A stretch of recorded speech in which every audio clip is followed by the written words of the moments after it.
The next morning, Rayon's apartment felt unnaturally silent. The curtains trembled even though there was no breeze. The air felt thick, stale, as if someone had exhaled and forgotten to inhale again.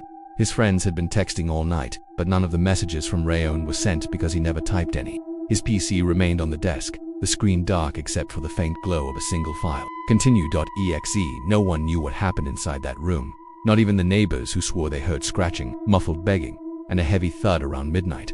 They dismissed it as another one of Rayon's horror marathons. But the game wasn't done. That evening, his best friend Samir let himself in.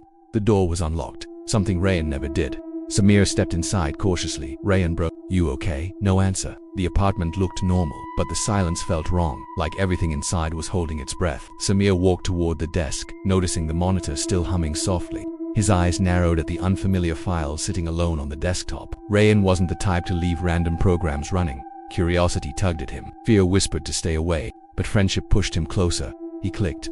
The screen flickered violently, then stabilized into the same wooden hallway Rayon had seen: long, narrow, suffocating. Only this time, there was a difference. A second option appeared. New game, continue. Samir frowned. Continue from what? Against every instinct screaming to pull back, he selected continue. Immediately, the hallway brightened. Footsteps echoed.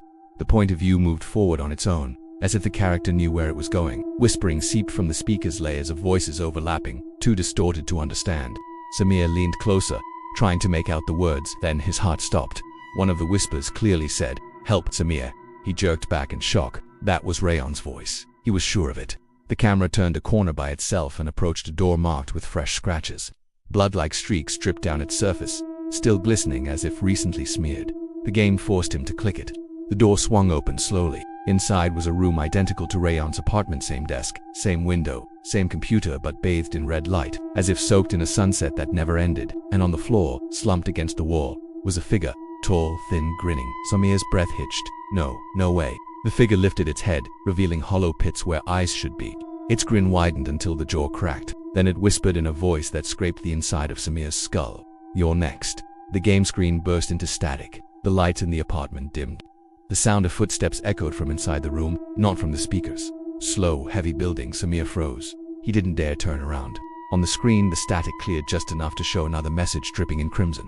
"Look behind you." Samir didn't move. He forced himself to breathe silently. The footsteps grew louder, as if someone was dragging broken bones across the floor. Then the screen flashed again. "I said look behind you." Against his will, Samir's head turned.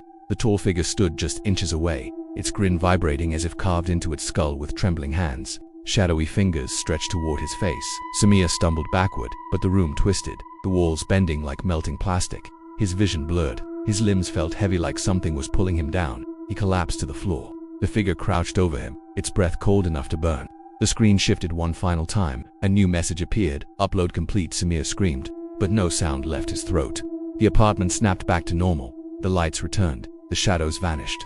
Samir was gone. The only proof he was ever there was a new file sitting beside continue. Samir.exe. Two icons now waited on the desktop, two victims trapped inside the endless hallway. The game was growing, feeding, expanding, and somewhere deep inside its corrupted corridors, both Rayon and Samir wandered in the dark, their distorted whispers begging for anyone foolish enough to open the game. Someone else would click soon. Someone always does.